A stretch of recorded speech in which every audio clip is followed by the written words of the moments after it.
नमस्कार, सत्यहिंदी.com में आपका स्वागत है। मैं हूं मुकेश कुमार। दोस्तों, देश की राजधानी दिल्ली में जबरदस्त ढंग से किसानों का आंदोलन चल रहा है। हरियाणा, पंजाब, उत्तर प्रदेश, राजस्थान, महाराष्ट्र, तमाम देश भर से किसान इकट्ठे हो रहे हैं और दिल्ली में प्रवेश करने की कोशिश कर रहे हैं, दिल्ली में प्रोटेस्ट करने के लिए। हालांकि केंद्र सरकार ने और उनकी जो बीजेपी की सरकारें हैं राज्यों में, उन्होंने कोशिश की उन्हें रोकने की, किसानों को, लेकिन जाहिर है कि अंत में उसे घुटने टेकने पड़े और अब उन्हें दिल्ली में प्रदर्शन की इजाजत भी दी जा रही है। लेकिन ये एक मामूली सा कहना चाहिए कि समझौता केंद्र सरकार की तरफ से हुआ है, मामूली सा ढीलापन दिखाया गया है। असली लड़ाई तो अभी बाकी है। हमारे साथ सीपीआई-एमएल के वरिष्ठ नेता दीपंकर भट्टाचार्य जी हैं। आज हम उनसे इस आंदोलन के बारे में भी बात करेंगे और दूसरी जो आर्थिक परिस्थितियां देश में बन रही उनके बारे में भी, और थोड़ा बंगाल के चुनाव के बारे में भी। कार्यक्रम में आपका स्वागत है दीपंकर जी। नमस्कार। तो सबसे पहला सवाल तो यही है कि किसानों का इतना जोरदार प्रदर्शन चल रहा है, अरसे बाद ये असंतोष इस पैमाने पर हम देख रहे हैं कि राजधानी तक पहुंचा है। इसको आप किस तरह से इसका आकलन करते हैं? देखिए, तो लगातार एक्चुअली पिछले 3-4 साल से चल रहा है। मंदसौर में जब गोली चली थी और किसान मारे गए थे, तब से देश में एक अच्छी बात ये हुई कि कई दर्जनों और धीरे-धीरे अब तो करीब सैकड़ों किसान संगठन एक मंच पर आ गए। और आपको याद है कि लोकसभा चुनाव से पहले भी 2 मुद्दे पर जबरदस्त किसानों की लड़ाई चल रही थी। एक तो स्वामीनाथन आयोग की सिफारिशों को लागू करने का सवाल, लागत से 1.5 गुनी कीमत एमएसपी तय करने, और दूसरा था किसानों के लिए कर्ज मुक्ति। अब लोकसभा चुनाव में जिस तरह से पुलवामा के बाद हालात बदल गए और किसानों के मुद्दे चुनाव में गायब हो गए, और तुरंत लोकसभा के बाद हमने देखा कि फिर किसानों पर हमला शुरू हुआ। और इस बार जो जिस तरह से लॉकडाउन के दौर में ये जो 3-3 अध्यादेश और फिर उसको कानून में तब्दील किया गया, और जिस तरह से राज्यसभा में हुआ, तो मेरे ख्याल से अध्यादेश आने के साथ साथ किसानों ने जबरदस्त विरोध शुरू किया। और जो तर्क मोदी सरकार की ओर से था कि किसानों को दरअसल हम आजादी दे रहे हैं, ये तो जले पे नमक छिड़कने जैसी बात हो गई। तो क्योंकि किसान की जो बुनियादी मांग थी एमएसपी, तो सरकार एमएसपी देने के बजाय वो पूरे मामले में वो कॉर्पोरेट के हाथ में खेती को सौंपना चाहती है। तो इसलिए हमें लगता है कि विरोध तो तगड़ा शुरू हुआ हमारा पंजाब से, हरियाणा से, और जो सरकार ने कहने की कोशिश की, जो विरोध है कि किसान समझ नहीं रहे हैं और ये राजनीतिक एक तरीके से विरोध के चलते अब किसान विरोध कर रहा है। मेरे ख्याल से ये भी बहुत किसानों के लिए उनको अपमानित करने, अगर पंजाब के किसान खेती नहीं समझते हैं तो देश में खेती कौन समझता है? और किसानों का इतना जबरदस्त विरोध, इसको ये कह देना कि राजनीतिक मकसद से विपक्ष के उकसावे में किसान विरोध कर रहे हैं। न अभी तो केवल हमने देखा कि जो विपक्ष के उकसावे में, बल्कि इसको ये भी बताया जा रहा है कि ये खालिस्तान का इसके पीछे हाथ है, खालिस्तानी। तो बहुत बहुत बहुत बहुत ही गैर जिम्मेदार और खतरनाक ये सब बयानबाजी चल रही है। तो हमने तो देखा कि पंजाब में किसानों का विरोध इतना जबरदस्त था कि देखते ही देखते पूरा पंजाब किसानों का साथ हो गया। पूरे विधानसभा में कानून, वहां जो बिल पारित हुए 117 के, विधानसभा में 115 विधायक, सत्ता पक्ष और विपक्ष एक साथ। अकाली दल की मंत्री को मोदी मंत्रिमंडल से इस्तीफा देना पड़ा। भारतीय जनता पार्टी के सारे नेता पंजाब में थोक भाव से इस्तीफा दे रहे हैं, ये कहते हुए कि किसानों से पंगा लेकर के हम पंजाब में राजनीति नहीं कर सकते। तो हकीकत तो ये है। और अभी जो नजारा हमने देखा कि आप कह रहे हैं कि विपक्ष के चलते, तो पंजाब तो मान लिया कि चलो कांग्रेस की सरकार है, हरियाणा में भाजपा की सरकार है, उत्तर प्रदेश में भाजपा की सरकार है, और जो किसान अभी दिल्ली तरफ कूच कर रहे हैं, तो पंजाब से, हरियाणा से, पश्चिमी उत्तर प्रदेश से। तो ये तो अच्छा जबरदस्त नजारा था कि किसानों की जो बड़ी एकता दिखी। सिख किसान, हरियाणा के हिंदू किसान, हरियाणा के मेवात के मुस्लिम किसान, पश्चिमी उत्तर प्रदेश के भी हिंदू मुस्लिम दोनों किसान, ये तो किसानों की जबरदस्त एकता। तो एक नजारा ये दिखा कि एक तरफ सरकार है सरकार कंपनियों के साथ खड़ी है, सरकार और कंपनी वाले एक तरफ है, दूसरी तरफ किसान है, और इत्तेफाक से कल ही मजदूरों की भी हड़ताल थी। और कल का दिन था संविधान दिवस, 71वां संविधान दिवस। संविधान दिवस के मौके पर किसानों पर पानी की बौछार, किसान ना आ सके इसके लिए सरकार सड़कों की खुदाई करके किसानों को रोकने की कोशिश कर रही है। बर्ड वेयर के वो सारे बैरियर्स, लग रहा है कि युद्ध हो रहा है। और कल एक नजारा हमने देखा, हमने उस पर ट्वीट भी किया था कि कुरुक्षेत्र पुलिस का बोर्ड लगा हुआ था बैरियर पर, और पानी की बौछार किसानों पर हो रही है। तो मैंने कहा कि यही शायद आज नया कुरुक्षेत्र की युद्ध, उसका युद्ध हो रहा है कि एक तरफ किसान, नौजवान, मजदूर और संविधान, किसान और संविधान एक तरफ, सरकार और कंपनी वाला दूसरी तरफ। इसलिए मुझे तो दीपंकर जी, ये लगता है कि बताइए किसान जो कि ये जो 3 राज्यों का जिक्र किया आपने, इन 3 राज्यों में तो जबरदस्त आक्रोश है, वो दिख भी रहा है, लेकिन बाकी देश में उस तरह से उत्तेजना, उस तरह से उद्वेलन क्यों नहीं है?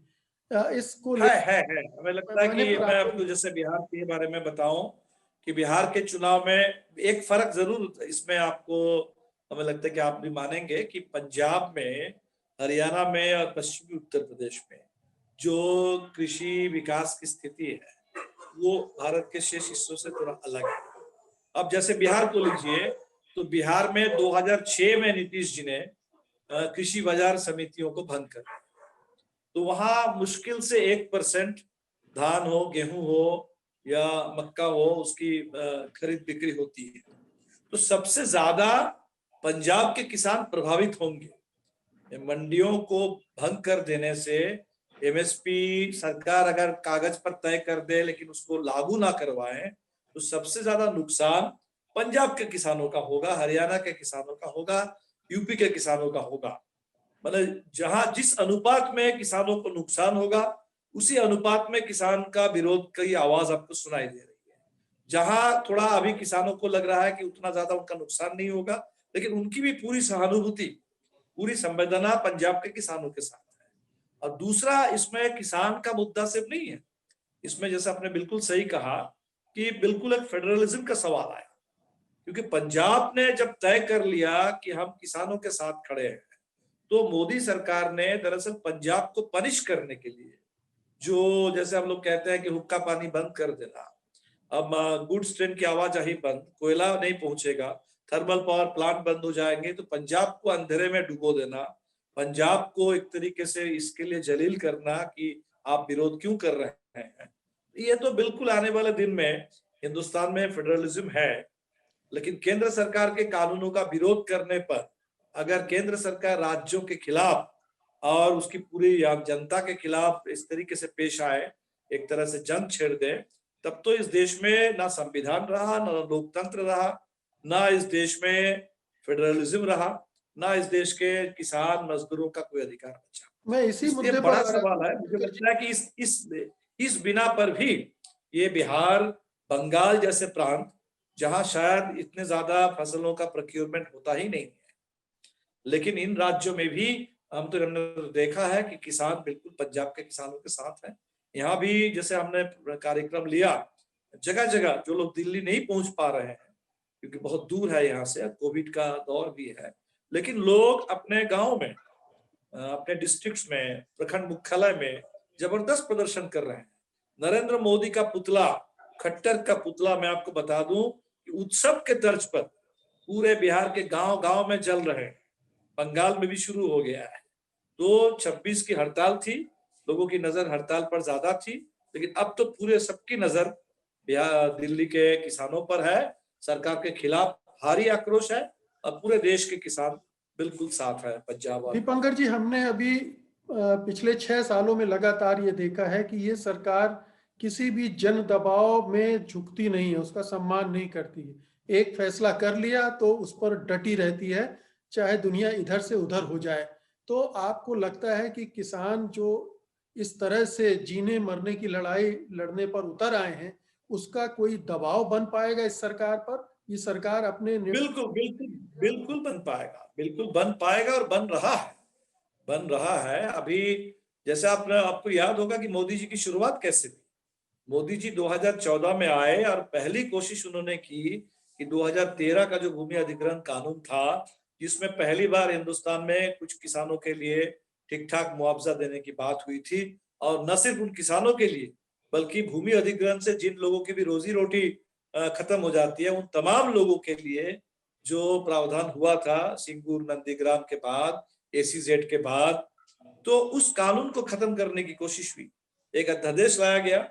और 2014 में ही किसानों ने, आदिवासियों ने इतना जबरदस्त विरोध किया कि सरकार उस सरकार को पीछे हटना पड़ा। नहीं, अभी लेकिन कुछ दिन पहले 2014 और आदिवासियों की, 2020 में बहुत फर्क आ चुका है। नहीं 20 में भी मैं आपको बता रहा हूँ कि 19 से पहले, 19 के चुनाव से पहले फॉरेस्ट राइट्स एक्ट इसी तरह से खत्म करने की कोशिश की गई, लेकिन आदिवासियों के विरोध के आगे सरकार को पीछे हटना पड़ा। अभी मैं आपको बताऊं कि बिहार के चुनाव ने, जो सरकार तो नहीं हम लोग बदल पाए, लेकिन एक जबरदस्त तगड़ा विपक्ष बिहार में जनता ने एक विपक्ष सामने ला दिया, और जैसे ही एक तगड़ा विपक्ष आया तो मेवालाल चौधरी को ये लोग थोपना चाहते थे, एक दागी शिक्षा मंत्री को, और 3 दिन के अंदर उनको इस्तीफा देना पड़ा।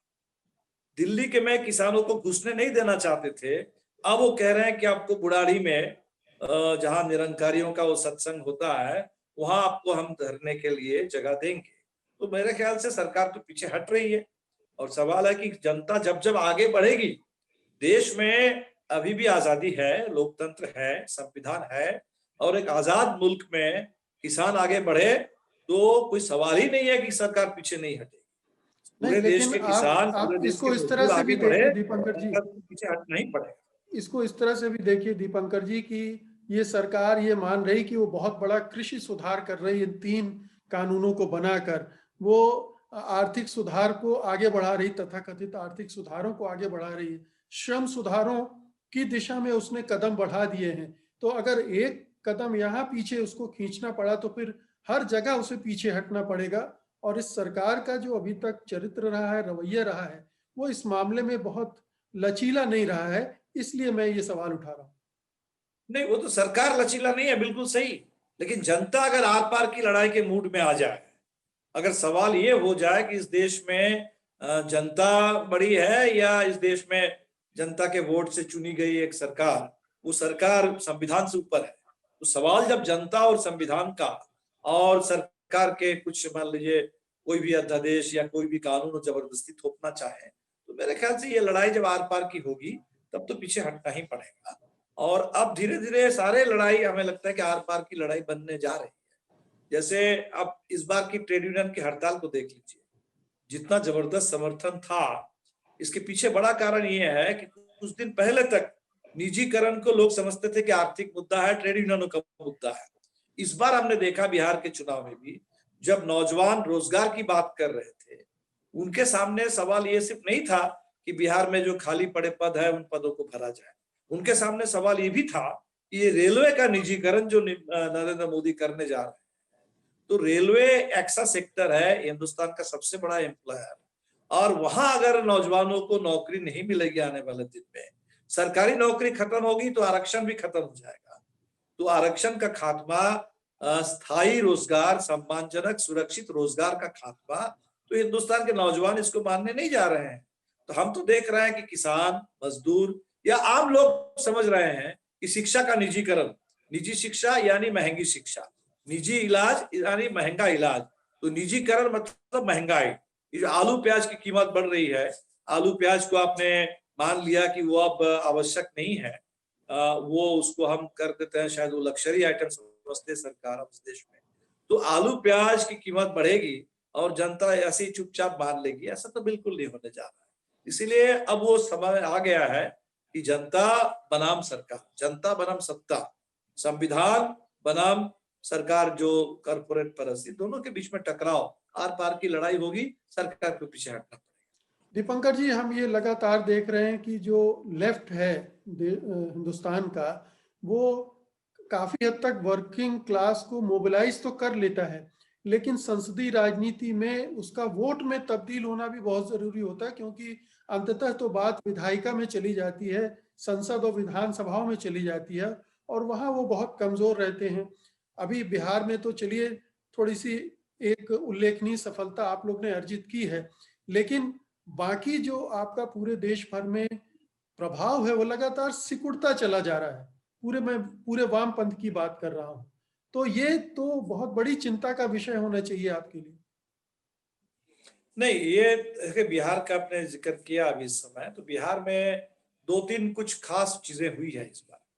बिहार के चुनाव में आपने ये भी देखा होगा कि एक एजेंडा ऐसा था जो लंबे समय के बाद देखने को मिला कि आम जनता के उनके रोजमर्रे के जो सवाल है, जो रोजगार का सवाल, जो समान काम के लिए समान वेतन का सवाल, ये पूरे देश के जो सोशल सिक्योरिटी का सवाल, या स्कीम वर्कर्स जो है, मिड डे मील, रसोईया, आंगनबाड़ी, आशा, इन तमाम महिलाओं के सम्मान सुरक्षा का सवाल, ये चुनाव का एजेंडा बना। हम लोग यही तो सोचते रहते थे कि भाई ये चुनाव 365 दिन साल भर आंदोलन होता है और चुनाव के में आकर के कोई इधर उधर का मुद्दा बन जाता है। तो बिहार में हमें लगता है कि जो हुआ है, एक ऐसा नया टेम्पलेट सामने आया कि दूसरे राज्यों के लिए भी उदाहरण बनेगा। नहीं, कि जो लेकिन आंदोलन हम करते दीपंकर हैं, जी, आंदोलन से मुद्दा बदल सकते हैं। आप ये देखिए कि आखिरी दो दौर के जो इलेक्शन हुए थे उसमें एजेंडा फिर बदल दिया गया था। फिर पुलवामा, राम मंदिर, हिंदू मुसलमान, पाकिस्तान, वो सारी चीजें आ गई और उन दो दौर के जो परिणाम देखने को मिल रहे हैं वो दूसरे हैं। मेरे ख्याल से मुद्दे बहुत पूरी तरह बदल गए, मैं ऐसा नहीं मानता। ये जरूर है कि वो जो संरचना वहाँ है पूरे सीमांचल के इलाके में या मिथिला के कुछ इलाके में, तो भारतीय जनता पार्टी को अपने सांप्रदायिक ध्रुवीकरण की राजनीति में एक हद तक एक सफलता मिल गई। लेकिन इसी दौर में हम लोगों को भी कुछ सफलता मिली। जैसे इसी आखिरी दौर में हमारे कॉमरेड महबूब आलम जो जीते आपके कटिहार के बलरामपुर से, वो बिहार के इस बार के चुनाव में सबसे बड़ी विक्ट्री मार्जिन, करीब 54,000 के मार्जिन कॉमरेड महबूब को मिला। पूरा का पूरा पश्चिम चंपारण जिला वो फिर एक बार एनडीए का कब्जा हो गया। लेकिन उसी पश्चिम चंपारण में एक सीट है सिकटा, जहां पहली बार माले को जीत मिली है, और वहां एमआईएम के भी एक उम्मीदवार थे जिनको 8,000 करीब मेरे ख्याल से वोट मिल गए हैं। बावजूद इसके वहां कम ही मार्जिन से सही हम लोगों को जीत मिली। और उस जीत में जबरदस्त उसकी खूबी ये है कि ऐसे ऐसे जैसे हमारे जो नेता लड़े हैं, जीते हैं, वो बिहार के खेत मजदूरों के, ग्रामीण मजदूरों के हमारे राज्य अध्यक्ष हैं। तो खेत मजदूरों का वोट मिला। पूरे चंपारण के इलाके में जो गन्ना किसानों का आंदोलन होता है, उस आंदोलन के वो बहुत लोकप्रिय नेता है, उसका भी वोट मिला।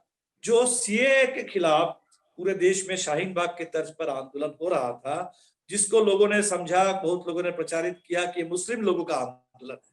हमने कहा कि मुस्लिम का नहीं है, लोकतंत्र का है, संविधान का है। और इस आंदोलन में भी बढ़ चढ़ करके हम लोगों की भूमिका थी, और इसके चलते एमआईएम को वोट कम दे करके माले को मुस्लिम मतदाताओं ने ज्यादा वोट दिया। और यही वजह है कि हम लोग उस चुनाव में भी कम ही वोट से सही, लेकिन हम लोग जीत हासिल कर पाए। इसलिए हमें लगता है कि जहां भी तगड़ा आंदोलन रहा है वहां एक अच्छा प्रदर्शन हुआ।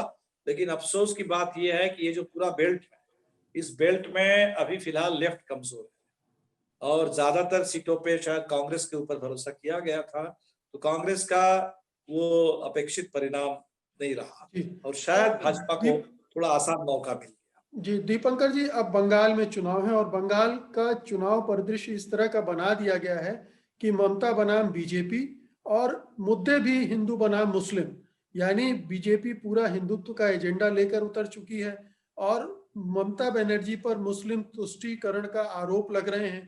तो इस तरह से पूरा डिवाइड कर दिया गया। उसमें लेफ्ट कहाँ है? लेफ्ट का कोई कोई आवाज ही नहीं सुनाई दे रही है। क्या नहीं, लेफ्ट है। मेरे ख्याल से बंगाल में जो सीपीआईएम और उसके साथ जो कुछ लेफ्ट फ्रंट के लोग हैं, उनके साथ हमारे इस सवाल पर एक बड़ी बहस है। मैं तो नहीं समझ रहा था कि इसको लेके कोई बहस की गुंजाइश है, लेकिन हमने ये कहा कि बंगाल कोई हिंदुस्तान से अलग नहीं है। बंगाल का चुनाव इसको राष्ट्रीय संदर्भ में भी देखना होगा। और भारतीय जनता पार्टी सिर्फ इस नाते कि बंगाल का विधानसभा का चुनाव है, सरकार तृणमूल कांग्रेस की है, अभी भी विधानसभा में बीजेपी कोई बड़ी ताकत नहीं है, इसलिए बीजेपी को इस चुनाव में केंद्रीय मुद्दा ना बनाया जाए, ये बहुत गलत होगा। तो बीजेपी ऐसी चालाक पार्टी है, अभी बिहार में आपने देखा पूरा एंटी इनकम्बेंसी, वो दरअसल उसका खामियाजा नीतीश कुमार को ज्यादा भुगतना पड़ा, बीजेपी को कम।